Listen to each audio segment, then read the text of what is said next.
Okay.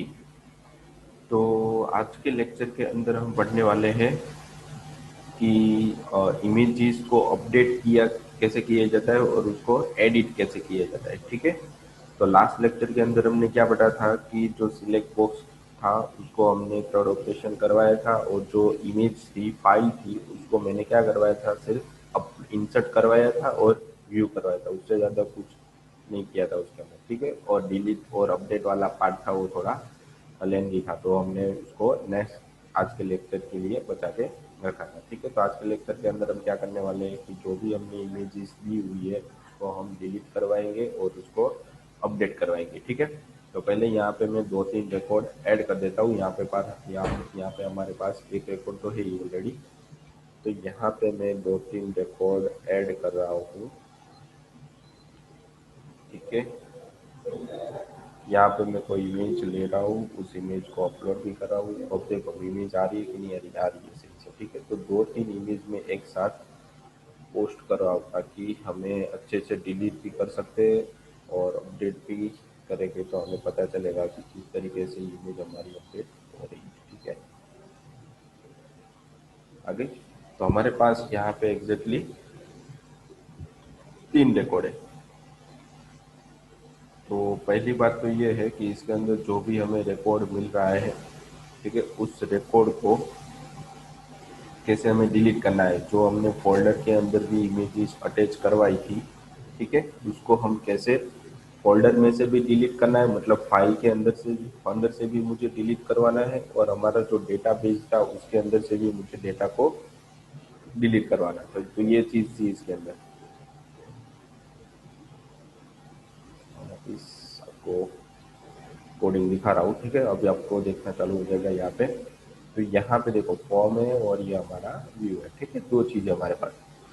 तो images के बारे में हमने क्या पढ़ा था कि जितनी भी इमेज हम अपलोड करवाएंगे तो वो सारी इमेज हमारे फोल्डर के अंदर हमें दिखाई देगी। अब होता क्या है कि एग्जैक्टली जब आप डिलीट करते हो, तो यहाँ पे आपको मैं 3 इमेज दिखा रहा हूँ ना। यहाँ पे कितनी इमेज है आपके पास? 3 इमेज है एग्जैक्टली। अब मैं आपको देखो क्या बता रहा हूँ कि मैं कहना क्या चाहता हूँ एग्जैक्टली, कि आपको यहाँ पे 3 इमेज दिख रही है, पर जिस पे आप क्लिक करोगे तो डेटाबेस में से तो डिलीट हो जाएगा। मतलब हमारा जो प्रैक्टिस पीएचपी है उसके अंदर जो स्टूडेंट वाले टेबल के अंदर से हमारे पास यहाँ पर भी 3 इमेजेस जो हमारे फील्ड के अंदर पड़ी थी। कहाँ पे पड़ी थी? हमारे यहाँ पे जो फॉर्म के अंदर, मतलब फोल्डर के अंदर जो पड़ी थी 3 इमेज, वही 3 इमेज हमारी कहाँ पे पड़ी हुई है? एग्जैक्टली हमारे डेटाबेस के अंदर। ठीक है। तो अब मुझे क्या करना है कि जैसे ही मैं यहाँ पे डिलीट कर रहा हूँ, ठीक है, तो जैसे ही डिलीट करूँगा तो इस नाम, ये जो नाम है हमारे डेटाबेस में पड़ा होगा, और जो ये इमेज है वो कहाँ पे पड़ी होगी? हमारी फोल्डर के अंदर। दोनों अलग अलग जगह पे है। भी अब तक हम क्या कर रहे थे कि हमारा डेटा एक ही जगह पे पड़ा हुआ था, टेबल के अंदर। सारा रिकॉर्ड हमारा टेबल के अंदर ही पड़ा हुआ था। तो यहाँ पे क्या कर रहे थे हम, जैसे ही डिलीट कर रहे तो ये डेटा डिलीट हो रहा था, ताकि उस जो भी डेटा है वो है हमारी पूरी डिलीट हो जाएगी। ठीक है। डिलीट होने के बाद उससे डेटा मिलेगा नहीं मिलेगा उससे हमें कोई मतलब नहीं था। अब क्या हो रहा है कि जैसे ही मैं डिलीट कर रहा हूँ इमेज को, तो फोल्डर के अंदर तो वो इमेज रहने वाली है।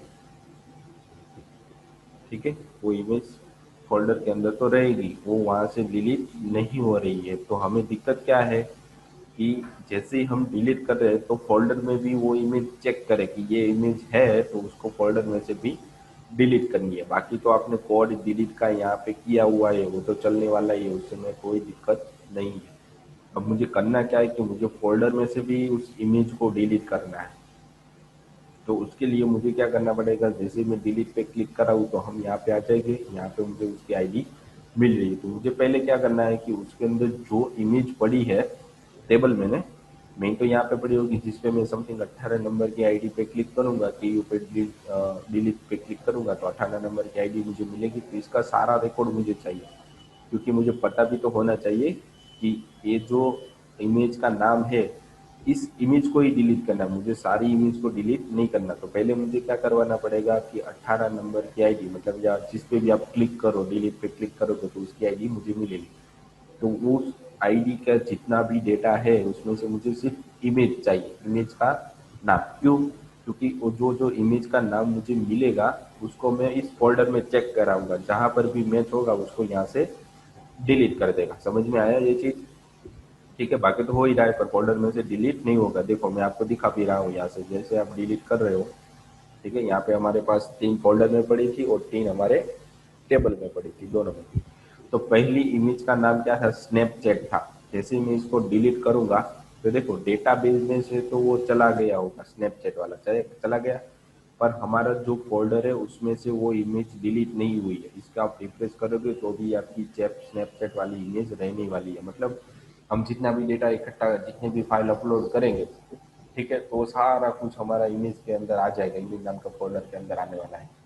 ताकि आप डिलीट कर रहे हो पर इमेज फोल्डर में से डिलीट नहीं हो रही है, और नहीं आप डालते ही जा रहे हो, डालते ही जा रहे हो, डालते पुरानी तो वैसे की वैसी ही है। तो क्या होता है कि आपके पास बहुत सारा डेटा इकट्ठा होगा, और इमेज क्या होती है कि बहुत बड़ी होती है, बहुत साइज होती है, तो वो आपको आपके जो लोकल होस्ट होगा, सर्वर होगा, उसको पूरा भर देगा। तो आपको यहाँ पे ये भी मेंटेन करना है कि जो भी फाइल आप डिलीट कर रहे हो तो साथ के साथ उसकी इमेज भी डिलीट हो जाए, या उसके साथ जो भी आपने फाइल अटैच करवाई वो भी डिलीट हो जाए। तो ये चीज़ आपको यहाँ पे करनी है। तो ये चीज़ मैं आपको यहाँ पे सिखाता हूँ, तो किस तरीके से कर सकते हैं। तो पहली बात तो यहाँ पे मैंने जो भी आपको बताया थी, जिस पे आप क्लिक करोगे तो उसकी आईडी आपको यहाँ पे मिल रही है, तो उस आईडी में से आपको इमेज का नाम लाना है पहले। तो लाने के लिए मैंने आपको इससे पहले भी बताया था कि जो भी डेटा आपको चाहिए तो उसकी आईडी के थ्रू आप कोई भी डेटा फेच करवा सकते हो, क्योंकि क्वेरी तो आपको आती ही है अब। ठीक है, तो क्वेरी लाने के लिए, उसमें से डेटा लाने के लिए सिलेक्ट की क्वेरी लगानी पड़ेगी। कब? ये डिलीट की क्वेरी चलने से पहले, क्योंकि आप पहले डिलीट की क्वेरी चला दोगे, डेटाबेस में से डिलीट हो गया सारा डेटा, फिर आपको कभी भी इमेज का नाम मिलेगा नहीं। तो पहले आपको क्या करवाना है? डेटा लाना है, उसके बाद जो डेटा टेबल के अंदर डेटा पड़ा है उसको डिलीट करना है। ठीक है, तो यहाँ पे पहले हम क्या करेंगे, एक नई क्वेरी लिखेंगे जिसका नाम क्या होगा? डेटा लाने के लिए select star from student where. ठीक है, कोई एक ही फील्ड चाहिए, एक से ज़्यादा तो आपको नहीं चाहिए। यहाँ पे मैं स्टूडेंट आईडी इक्वल टू यहाँ पे लिख दूंगा डॉलर। ठीक है, तो ये आईडी, इस नंबर की आईडी को स्टूडेंट आईडी नाम के फील्ड के अंदर चेक करेगा, जहाँ पर भी मैच होगा, ठीक है, तो क्वेरी को हम फायर करवाएंगे। अगर मैच हो रहा है तो उसमें से मुझे डेटा वो लाके दे देगा। ठीक है, तो यहाँ पे मैं क्या कर रहा हूँ कि डेटा को, क्वेरी को फायर करवा रहा हूँ। अभी जो भी डेटा मिला होगा, मतलब एक रिकॉर्ड तो मिलने वाला है, क्योंकि आईडी के थ्रू हम मैच करवा रहे हैं, तो एक ही रिकॉर्ड मिलेगा, एक से ज़्यादा तो मिलने वाला नहीं है, या फिर नहीं मिलेगा। ठीक है, तो यहाँ पे हमें सिर्फ एक रिकॉर्ड ही मिलेगा, एक से ज़्यादा नहीं मिलेगा। तो यहाँ पे हमें लूप घुमाने की कोई ज़रूरत नहीं है। तो यहाँ पे मैं डायरेक्टली माइस्क्यूल फैच एरे को, फैच एरे की मदद से डेटा को यहाँ पे एरे के फॉर्म में मुझे मिल जाएगा। उसमें से मुझे कौन सी फील्ड चाहिए, तो देखो यहाँ पे मुझे क्या चाहिए कि सिर्फ इमेज का नाम चाहिए, तो मुझे यहाँ पे क्या लिखना होगा? सिर्फ इमेज। अब मिल रहा है कि नहीं मिल रहा, वो चेक करने के लिए मुझे यहाँ पे, जैसे ही मैं इमेज करूंगा तो यहाँ पे मुझे एग्जिट करना होगा। क्यों? क्योंकि एग्जिट करूंगा तो यहाँ पे रुक जाएगा, हमारी प्रोसेस आगे नहीं बढ़ेगी। आगे नहीं बढ़ेगी तो हमारा डेटा भी डिलीट नहीं होगा। अगर आप यहाँ पे एग्जिट नहीं कर रहे हो तो आपका डेटा डिलीट हो जाए, फिर आपको दूसरी इमेज को लेनी पड़ेगी वापस, दूसरी रिकॉर्ड पे क्लिक करना होगा इसके लिए। ठीक है, तो यहाँ पे मैं टेस्ट करवा रहा हूँ उसको, मिल रहा है कि नहीं मेरा उस इमेज का नाम। तो जैसे ही हम हमारे पेज के अंदर चले गए, रिफ्रेश करो, अब देखो इस पे केवल पे लास्ट वाले पे मैं डिलीट पे क्लिक कर रहा हूँ, तो इसका इमेज का नाम मुझे मिलना चाहिए। देखो डाउनलोड डॉट जेपीजी, फिर इस पे क्लिक कर रहा हूँ तो ये जो उसका फ़ोन नंबर था उसके आधार पर मुझे इमेज का नाम मिला है। मतलब जिस पे क्लिक करूंगा उसका इमेज का नाम है। तो अब मुझे जो इमेज का नाम मिला है, जिस पे डिलीट पे क्लिक किया जाता है, इस इमेज को मुझे कहाँ पे चेक करवाना है? हमारे इमेजेस नाम के फोल्डर के अंदर। मतलब मुझे इस फोल्डर के अंदर चेक करवाना है। हमारी फाइल यहाँ पे तो पड़ी हुई है, तो डिलीट करवाने के लिए किसी भी फाइल या किसी भी तरीके की एक्सेल फाइल हो, इमेज फाइल हो, या फिर पीएचपी फाइल हो, किसी भी तरीके की फाइल को डिलीट करने के लिए वो लोग यूज करते हैं अनलिंक। क्या यूज करते हैं यहाँ पे? अनलिंक। अनलिंक के अंदर उस फाइल का आपको पाथ भी देना होता है। कहाँ से डिलीट करना है तो पाथ दे दो, उसके बाद उस इमेज का नाम दे दो, या फिर उस फाइल का नाम दे दो, तो वो पाथ में जाएगा, उसके इमेज का नाम फाइंड करेगा। अगर होगा तो अनलिंक क्या करेगा? उसको वहां से डिलीट कर देगा। तो हमारी सारी इमेज कहाँ पे पड़ी हुई है, इमेजेस नाम के फोल्डर के अंदर ना।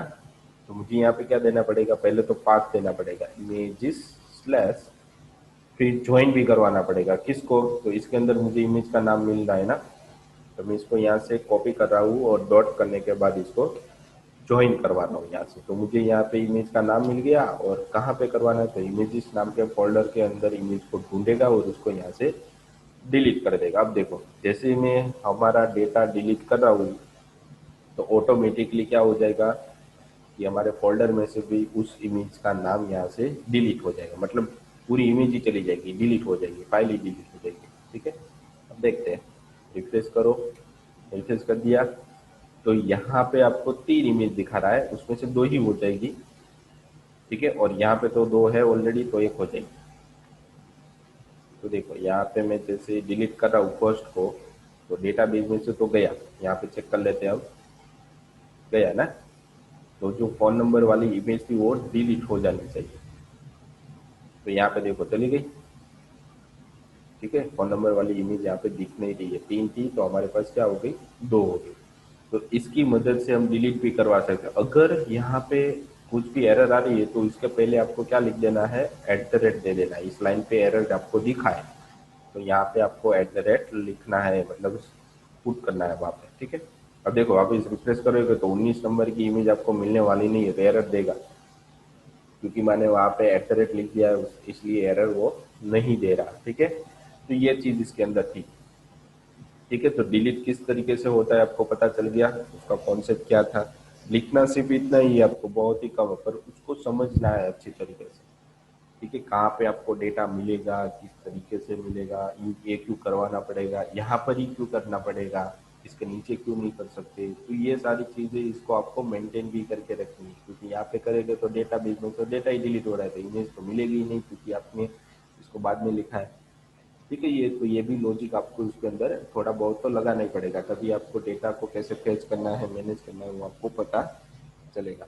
ठीक है, उसके बाद क्या आ जाता है कि डेटा को डिलीट तो हम लोग कर दिया, अब हमें क्या करना है, अब हमें बनाना है हमारा जो अपडेशन पार्ट था, इमेज को हम अपडेट कैसे करवा सकते हैं। ठीक है, उसको हमें अब यूज करना है। तो हम क्या करेंगे अभी, कि जो भी हमारी इमेज थी उसको अपडेट करवा रहे हैं, देखना अब कैसे करवा रहे हैं, वो सब चीजें हम सीखने वाले हैं। ठीक है, अच्छे से देखना, ये बहुत ही इंपॉर्टेंट रोल है, क्योंकि सबको इसी के अंदर ही प्रॉब्लम होती है। अगर आपको किसी भी तरीके का डाउट रह जाता है इसके अंदर, तो मुझे तुरंत ही कॉल कर दो, ताकि आपका जो डाउट है या एरर है वो हमें रिमूव कर सकूँ। पहले पर डायरेक्टली आपको मुझे पूछना नहीं है, पहले आपको इसकी अच्छे से 2-3 बार प्रैक्टिस करनी है। अगर सही से हो रहा है, ठीक है, और समझ में भी आ रहा है, तो 2-3 बार और प्रैक्टिस करोगे तो इमेज को कैसे आपको रखना है, रिमूव करना है, अपडेट करना है, वो सारी चीज़ें आपको सही से मिल जाएगी। क्योंकि सबसे ज़्यादा दिक्कत कहाँ पे आती है, इमेज के अंदर ही एडिट और डिलीट करवाने में भी आपको प्रॉब्लम आती है, किसी भी स्टूडेंट को मतलब में। ठीक है, तो इसको आपको अच्छे से ठीक से पढ़ना है। अगर कोई पहले प्रैक्टिस करो, अगर समझ में ना आए तो फिर मुझे पूछो, 2-3 बार वीडियो देखो, रिपीट करो, यहाँ से क्या हो रहा है, यहाँ से क्या हो रहा है। ठीक है, तो आप वहाँ पे कहीं किसी जगह पे मिस्टेक कर रहे हो, स्पेलिंग मिस्टेक या डॉट की मिस्टेक कर रहे हो, तो आपको वो एरर फाइंड करनी है। अगर वो एरर आप सही से ढूंढ सकते हो, ठीक है, तो आप डिबगिंग भी कर सकते हो, अच्छे से अच्छे प्रोग्रामर बन सकते हो। ठीक है, तो पहले इस चीज को प्रैक्टिस करो, उसके बाद उसके जो डाउट्स है वो मुझे पूछो, डिस्कस करो। ठीक है, तो पहले हमें क्या करना है कि जैसे ही मैं एडिट पे क्लिक कराऊँ तो ये सारा डेटा हमारा है वो फिलअप होके आ जाएगा, पर इमेज नहीं आएगी।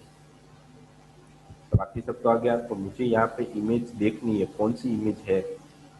ठीक है, तो इमेज देखने के लिए हमने यहाँ पे क्या रखा था, यहाँ पे हमने कुछ रखा था ना, आईएमजी टैग रखा था ना। तो उसी आईएमजी टैग को हमें कहाँ पे रखना है, हमारे फॉर्म के अंदर। कहाँ पे, हमने जो टीआर बनाई थी टीडी के अंदर, यहाँ पे जो हमने इमेज फाइल दिखाई है ना, उसी के अंदर ही यहाँ पे मुझे आईएमजी टैग, उसका पाथ भी देना पड़ेगा, कौन सी इमेज है मेरे पास, उसकी हाइट भी देनी पड़ेगी, बहुत बड़ी इमेज, बहुत बड़ी हाइट की इमेज नहीं देनी है, बहुत छोटी देनी है, ताकि वो कम जगह रोके। ठीक है, तो यहाँ पे पाथ आपको देना है, कहाँ पे वो इमेज आ रही है, तो इमेजेस नाम के फोल्डर के अंदर।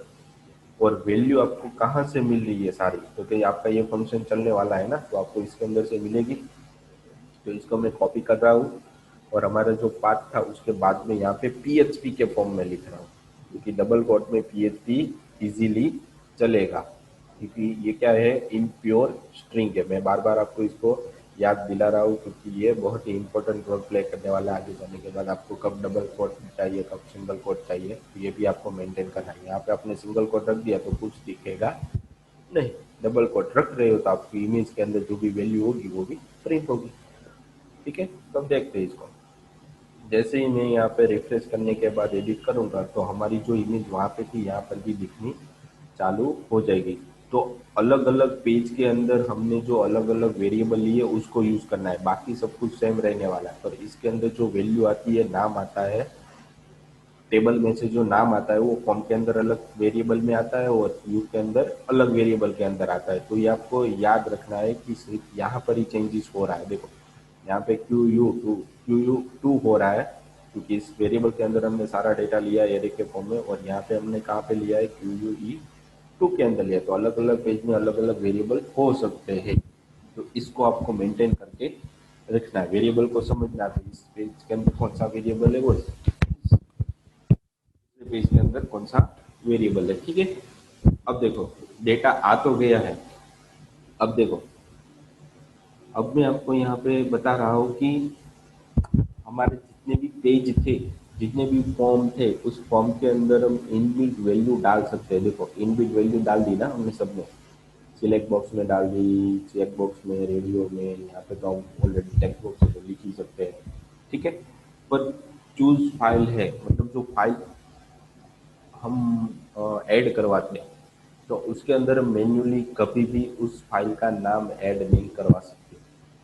ठीक है, तो फाइल के अंदर यही दिक्कत है, तो यही हमें बहुत ज़्यादा प्रॉब्लम करता है आगे जाके। तो यही आपको समझना है कि जैसे ही आप अपडेट कर रहे हो तो यहाँ पर आपका किसी भी तरीके का इमेज का नाम नहीं आया, नाम आया ही नहीं है।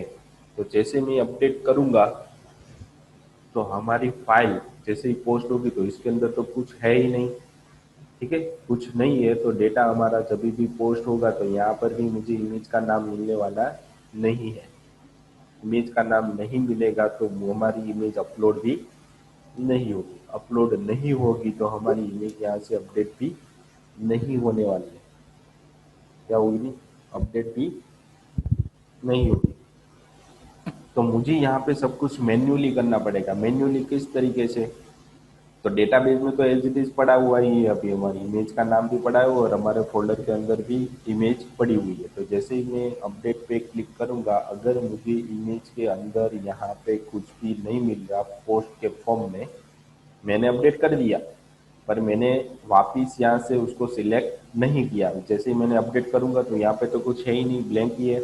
तो जैसे ही डेटा पोस्ट होगा तो इमेज यहाँ पे कुछ मिलने वाली नहीं है। इमेज का नाम कैसा होगा, ब्लैंक होगा। और डेटा कैसे हो रहा है, अपडेट हो रहा है ना, तो इसके अंदर जाने वाला है। ठीक है, तो मुझे यहाँ पे क्या करना पड़ेगा, कंडीशन देनी पड़ेगी, क्योंकि मैंने किसी भी इमेज को, मुझे इमेज चेंज ही नहीं करनी है, जो पुरानी है वही मेरी रहनी चाहिए। यही इमेज मेरी पुरानी की पुरानी एज इट इज रहनी चाहिए। पर यहाँ पे क्या होता क्या है, यहाँ पे तो वो बाय डिफॉल्ट सिलेक्ट होकर नहीं आ रहा है। जैसे अपडेट कर रहे हो तो डेटाबेस के अंदर इमेज नहीं मिलेगी। इमेज नहीं मिलेगी तो यहाँ पे आपको क्या हो जाएगा, वो जब भी आप इमेज अपलोड कराओगे, चेंज करवाओगे, ठीक है, तो डेटाबेस में वो इमेज ब्लैंक हो जाती है। ठीक है, देखते हैं, मैं दिखाऊँ आपको, तो देखते हैं। आपका डेटाबेस देखो, फोल्डर के अंदर एज इट इज है, सब कुछ है। डेटाबेस के अंदर भी आपका इमेज का नाम यहाँ पे दिख रहा है।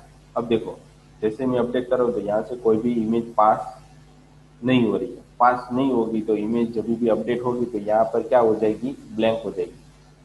देखो इमेज क्या होगी, क्योंकि इमेज के अंदर जो भी हमने स्टोर करवाया, इमेज को पोस्ट करवाया, तभी ये उसको यहाँ पे कुछ मिला ही नहीं है। मिला नहीं है तो यहाँ पे वो क्या करता है, इस पेज के आगे ब्लैंक ही रख देगा ना।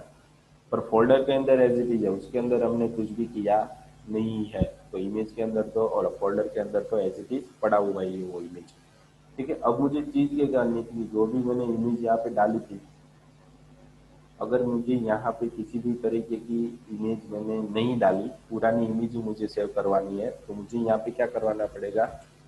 अगर मैंने किसी भी इमेज को सिलेक्ट नहीं किया, ठीक है, और इमेज यहाँ पे मुझे ब्लैंक मिलेगी, तो इमेज को सिलेक्ट नहीं करूँगा तो ब्लैंक ही मिलने वाली है। तो वापस मुझे क्या करना पड़ेगा? इमेज ब्लैंक होगी तो इसी वेरिएबल के अंदर मुरारी मेरी पुरानी इमेज सेव हो जाएगी। मतलब मुझे पहले से डेटा फेच करके लाना पड़ेगा, किसके आधार पे? इस आईडी के आधार पे। मतलब इसका डेटा तो ऑलरेडी टेबल के अंदर पड़ा हुआ ही है, तो मुझे यहाँ पे क्वेरी लिखनी पड़ेगी पूरी की पूरी। ठीक है, मुझे यहाँ पे क्या लिखना पड़ेगा? Select star from student where, ठीक है, student ID where equal to dollar S T I. तो एस टी आई डी में वापस जाएगा, वहां से डेटा फैच करेगा, ठीक है, माई क्यूएल आई अंडरस्कोर क्वेरी, यहाँ पे कलेक्शन और यहाँ पे क्वेरी। ठीक है, वापस मुझे उस डेटा को फैच भी करवाना है, तो मुझे यहाँ पे लिखना पड़ेगा my school fetch underscore array. ठीक है, तो मैं यहाँ पे लिख देता हूँ क्वेरी वन, और यहाँ पे मेरी मिस्टेक जो थी वो भी यहाँ से मैं हटा रहा हूँ, मैं यहाँ पे कर रहा हूँ वन। ठीक है, तो डेटा मुझे कहाँ पे मिलेगा? क्वेरी टू के अंदर। मतलब स्टूडेंट आईडी का जो भी पुराना रिकॉर्ड है वो मुझे मिलेगा, क्योंकि अपडेट तो मैंने अभी करवाई नहीं, वो यहाँ जाने के बाद अपडेट हो रहा है ना। तो अभी तो मुझे पुराना रिकॉर्ड मिलने वाला ही है ऊपर हूँ तो पुराना रिकॉर्ड मिलेगा तो मुझे जो भी फील्ड चाहिए वो मिल जाएगी, तो इमेज भी मिल जाएगी। तो मैं यहाँ पे क्या कर रहा हूँ कि अगर मेरी इमेज ब्लैंक है, यहाँ पे ब्लैंक है, तो यहाँ पे मैं क्या कर रहा हूँ कि image equal to query two के अंदर उसी फील्ड को, मतलब जो हमारी टेबल के अंदर पड़ा हुआ है इमेज, वही वापस यहाँ पे अपलोड हो जाए। मतलब मैंने किसी भी इमेज को अपलोड नहीं किया, नई इमेज अपलोड नहीं करवाई इसके अंदर। ठीक है, यहाँ पे मुझे इमेज मिल रही हो, जैसे अपडेट करूंगा तो क्या करेगा? वापिस टेबल में से वो इमेज उठाएगा, क्योंकि फोल्डर में तो है ही। ठीक है, फोल्डर में से उसी इमेज का नाम उठाएगा और वापस इसी वेरिएबल के अंदर स्टोर करवा देगा, ताकि हमें जो पुरानी इमेज हमारे पास है वो वैसी की वैसी पड़ी रहे। ठीक है, जो डाउनलोड डॉट जेपीजी है ना, वो मैन्युअली यहाँ पे हमारे डेटाबेस के अंदर में लिख देता हूँ। ठीक है, ताकि आपको वो समझ में आ जाए। डाउन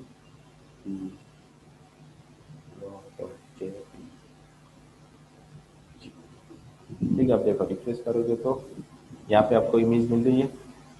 अब देखो, जैसे ही अपडेट करूंगा तो वो इमेज जाएगी ही नहीं, एज इट इज रहेगी। देखो, टेबल में भी रहेगी रहेगी, ठीक है, और हमारे फोल्डर मतलब शो रिकॉर्ड के अंदर भी रहेगी एज इट इज। ठीक है, मैं यहाँ पे कुछ भी इमेज अपलोड नहीं करवा रहा हूँ तब, तो मुझे मुझे इमेज ही चेंज नहीं करनी, तो मैं यहाँ पे कुछ सिलेक्ट ही नहीं करने वाला। सिलेक्ट नहीं करूँगा तो पुरानी इमेज एज इट इज रहेगी। ठीक है, तो ये चीज़ थी। अब दूसरी चीज़, अगर मैं यहाँ पे इमेज को सिलेक्ट करवा रहा हूँ, कौन सी कर रहा हूँ? ये फ़ोन नंबर वाली करवा रहा हूँ। तो जैसे ही अपडेट करूँगा, जैसे ही अपडेट करूँगा, तो अपडेट करूँगा तो डेटा वापस क्या होगा? पोस्ट होगा। पोस्ट होगा तो मुझे नई इमेज यहाँ पे मिलेगी, नई इमेज अपलोड भी हो जाएगी। यहाँ पे देखो 1 2 3 4 इस फ़ोन नंबर वाली इमेज नहीं है, वो इमेज है वो अपलोड भी हो जाएगी। ठीक है, तो यहाँ पे देखो इमेज मुझे मिल रही है ना, यहाँ पे तो इमेज का नाम मिल रहा है, तो ये गलत हो गया। गलत हो गया तो क्या हो जाएगा? यहाँ पे नई इमेज मेरी आ जाएगी, पर यहाँ पे एक्स्ट्रा इमेज, ये डाउनलोड वाली जो इमेज है वो हटेगी नहीं, एज इट इज रहेगी। देखो, मैंने यहाँ पे नई इमेज ले ली, अपडेट कर दिया, तो नई इमेज आ तो गई, अपडेट हो गई, पर हमारा जो फोल्डर है, फोल्डर के अंदर दो इमेज हो गई, ये चली जानी चाहिए ना डाउनलोड डॉट जेबी, तो उसको मैंने मैन्युअली कुछ करवाया नहीं है। तो मुझे पुरानी इमेज कहाँ से ये फोल्डर में से हटानी है। तो इमेज मुझे यहाँ पे मिल रही है तो कुछ नहीं करना। अगर मुझे नई इमेज मिल रही है तो पुरानी इमेज को क्या करना है? डिलीट, एल्स वाला पार्ट लगाना पड़ेगा, और इसके अंदर मुझे क्या लिखना पड़ेगा? अनलिंक। अनलिंक के अंदर मुझे कहाँ से डिलीट करना है? इमेजेस के अंदर। यहाँ पे मैं लिख दे रहा हूँ क्वेरी टू ऑफ इमेज। मतलब पुरानी इमेज वो फाइंड करेगा हमारे टेबल में से, क्योंकि डेटा तो अपडेट अभी हुआ नहीं, तो पुरानी इमेज यहाँ पे मिलने वाली है। तो पुरानी इमेज मुझे कहाँ पे मिलेगी? हमारे क्वेरी टू के अंदर, वो इमेज इसके अंदर फाइंड करेगा, वो यहाँ पे डिलीट हो, नई इमेज वो यहाँ पे अपलोड हो जाएगी यहाँ पे।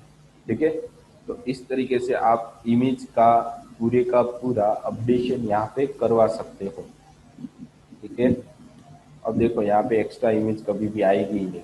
यहाँ पे हमारे पास फोल्डर में कितनी इमेज थी, 3 इमेज थी ना, यहाँ पे 3 इमेज दिखा रही है। देखो मैं एक और करवा रहा हूँ यहाँ से। ओके, डाउनलोड वाली है वो यहाँ से मैं हटा रहा हूँ और ये भी हटा रहा हूँ।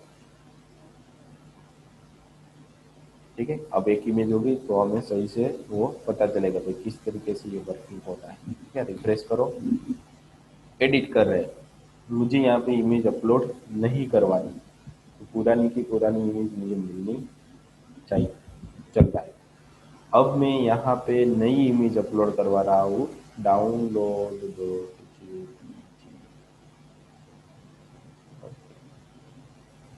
कौन सी थी?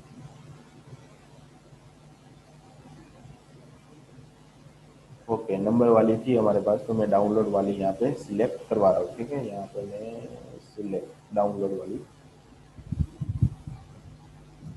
करवा रहा हूँ। ठीक है, तो जैसे ही अपडेट करूँगा तो यहाँ पे मुझे इमेज मिलेगी। जैसे इमेज मिलेगी तो यहाँ पे क्या हो जाएगा, इमेज मिल रही है तो ये कंडीशन यहाँ पे गलत होगी, तो पुराना डेटा तो मुझे इमेज का मिल ही रहा है ना।